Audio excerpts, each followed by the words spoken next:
Bons dias! Tudo em paz? Você sabe o que é uma transformação cíclica? Você sabe calcular e analisar o trabalho em um gráfico pressão versus volume? Permaneça no vídeo, logo após a vinheta vamos tratar deste assunto.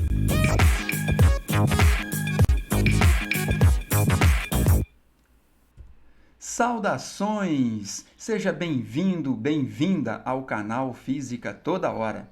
Este será mais um momento de aprendizado para nós. Aproveite este momento, compartilhe o vídeo, se inscreva aí no canal, logo abaixo. Muito bem, vamos tratar hoje da transformação cíclica.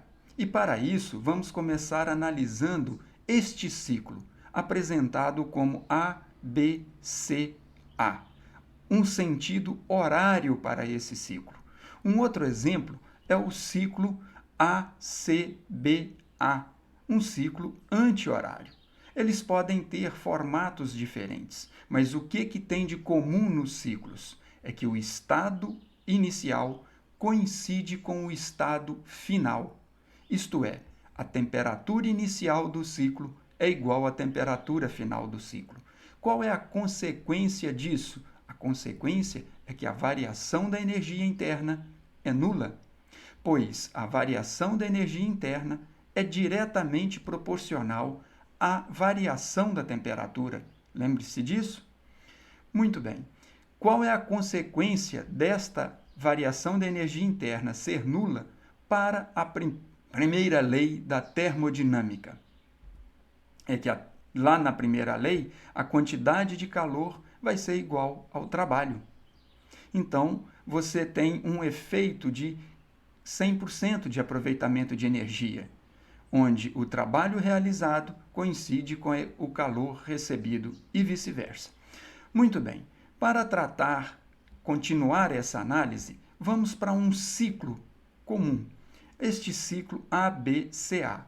Inicialmente, vamos analisar cada transformação, isto é, vamos para a transformação AB, que se trata de uma transformação isobárica, onde VB é o volume final e aqui você tem o valor da pressão que é constante para esse ciclo.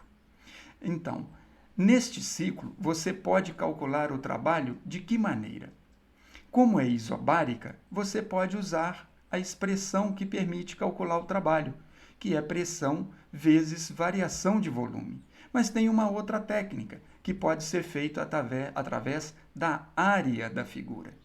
A área que está entre a reta da transformação AB até o eixo da abscissa, aqui marcado para você em amarelo. Esta área, ela coincide em número com o trabalho, portanto, o trabalho AB, ou também podemos chamar de trabalho A1, que o trabalho 1 coincide em número com a área A1, tá certo? Esta área, como é que você pode calcular esta área para o trabalho 1? É o valor da base vezes a altura. Quem é a base nesse caso? A base é a variação de volume. E a altura? A altura é o valor da pressão. Por isso que você observa que esta área coincide com o valor do trabalho. Isso sempre vai acontecer em um gráfico que tem pressão versus volume. A área na figura coincide com o trabalho. Muito bem, veja ainda que esse trabalho ele é um trabalho positivo, pois se trata de uma expansão. Quando você calcula o volume final menos o volume inicial, resultará em um número positivo. A outra transformação, ela ocorre de B para C. Veja que aqui você tem o volume final VC e o volume inicial VB, certo? Nesta transformação, você tem uma compressão, uma redução do volume e, durante essa transformação, a pressão varia. Então, a única maneira que você consegue calcular o trabalho é através da área na figura, pois a pressão está variando.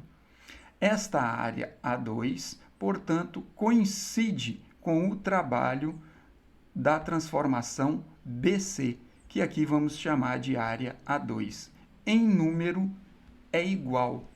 Portanto, esse trabalho, como é que você vai calcular? Ou como é que você calcula esta área? Observe que a figura marcada em azul é um trapézio. Você se lembra como é a área de um trapézio? A área de um trapézio, como é que você calcula? Você lembra? Se não lembra, observe o seguinte: a área de um trapézio é dada pela soma das bases, isto é, base pequena mais base grande vezes a altura do trapézio dividido por 2. Como que você observa essas grandezas nesta figura? Você faz assim: a base pequena trata-se, ou melhor, as bases são os lados paralelos entre si. Então, qual é o tamanho desse lado aqui que é paralelo ao outro? O tamanho dele é dado pelo valor da pressão do estado C. Neste outro que é paralelo, o comprimento desse lado é dado pelo valor da pressão aqui, que é PB. Tá certo? Muito bem. Então você faz a base pequena, que é a pressão C, mais a base grande, que é a pressão B, tudo isso vezes a altura desse trapézio. E o que é a altura de um trapézio? É a distância entre as bases, que nesse caso é dado pela variação de volume, que é o volume final, VC, menos o volume inicial, VB. Tudo isso dividido por 2. Assim você calcula o trabalho na transformação BC, usando a leitura no gráfico pressão versus volume. Vejam que esse parênteses VC menos VB vai dar um número negativo, pois o número VC é menor que o número VB, sendo o trabalho desta transformação um trabalho negativo, o que já era esperado, pois trata-se de uma redução do volume, uma compressão. A outra transformação e última é a transformação C para A, que você faz o mesmo tipo de análise. Observe os volumes VC e VA, inicial e final, e veja a área que forma entre a reta e o eixo da abscissa. Essa área lhe permite calcular o trabalho, conforme fizemos nas transformações anteriores. Vejam que novamente deu um trapézio. E esse trapézio você calcula como mostrei na transformação anterior. A soma das bases, que é base pequena PC, mais a base grande, que é PA, olhando ali na figura, tudo isso vezes a variação de volume, que é o volume final VA menos o volume VC, dividido por 2. Tudo isso vai levar a um trabalho que vai ser positivo ou negativo. Como você tem uma expansão, o volume final é maior que o inicial, esse trabalho é um trabalho positivo, fácil de analisar. Bom, e como fica a situação após analisar cada etapa do ciclo? Como que fica o ciclo? Veja esta figura onde está marcado as 3 transformações. Note que essa área em amarelo nós calculamos o trabalho 1. Esta área marcada em azul nós chamamos de trabalho 2. E essa outra área em verde que vai até a abscissa nós chamamos de 3. Então, qual é o trabalho em um ciclo? Qual é o valor do trabalho em um ciclo nesse caso?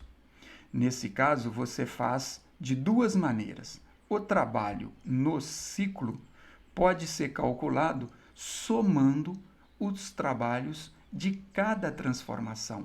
Isto é, você pega o trabalho 1, que a gente já mostrou como calculava, soma com o trabalho 2 e com o trabalho 3, que a gente mostrou agora há pouco. Lembre-se que nas figuras que fizemos, o trabalho 1 era um número positivo, o 2 é um número negativo e o 3 era um número positivo. Você faz esta soma algebricamente. Veja na figura. Você tem que a soma das áreas 1 e 3, ou dos trabalhos 1 e 3, que são positivos, é um valor superior ao trabalho 2, que é negativo. Isso resulta, então, em um trabalho que vai ser positivo e é dado por essa outra área que estamos marcando agora para você. Ó. Esta área a gente chama de área interna do ciclo. Logo, você tem esta segunda forma para calcular o trabalho. Você pode, então, calcular o trabalho fazendo o cálculo da área interna do ciclo. Fazendo assim, em número, é a área interna deste ciclo. Nesse caso, que figura é formada na área interna? Um triângulo.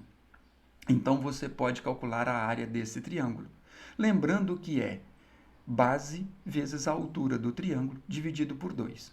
Então, você precisa olhar para o gráfico e entender, olhar uma base e descobrir a altura desse triângulo.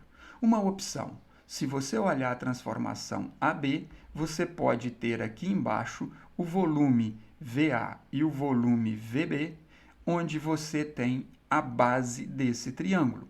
É uma opção. Você marca como base do triângulo. VB menos VA, certo? VB menos VA. Pode ser a base do seu triângulo. Muito bem. E o que seria a altura nesse triângulo? Você faz uma observação aqui, ó.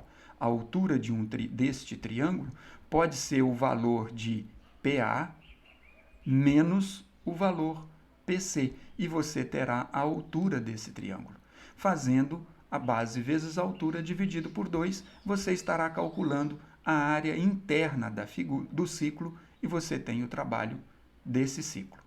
Se você tiver vários ciclos, ou seja, em um dado intervalo de tempo, você realiza vários ciclos iguais. Então, calcula a área para um ciclo e multiplica pelo número de ciclos naquele intervalo de tempo. Você vai ter o trabalho total em um certo intervalo de tempo.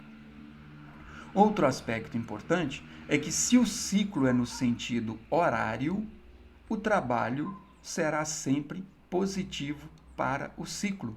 A área interna é positiva. Agora, se você tiver o trabalho, um ciclo anti-horário, como representado, veja que eu usei o mesmo ciclo anterior, a mesma figura, porém invertemos o sentido. Você tem o ciclo A para C, CB e BA, com um sentido anti-horário. Note que, nesse caso, vamos enumerar novamente. Em amarelo, nós tínhamos chamado isso de 1. Em azul, nós tínhamos chamado de 2. E esse em verde, nós tínhamos chamado de 3. Quando o ciclo é anti-horário, veja bem, de A para C, você tem uma redução de volume e, portanto, essa transformação, que era o trabalho 3, ele vai assumir agora um número negativo. A transformação de C para B é uma expansão, aumento de volume. Então, o trabalho 2 que calculamos anteriormente passa a ser um número positivo.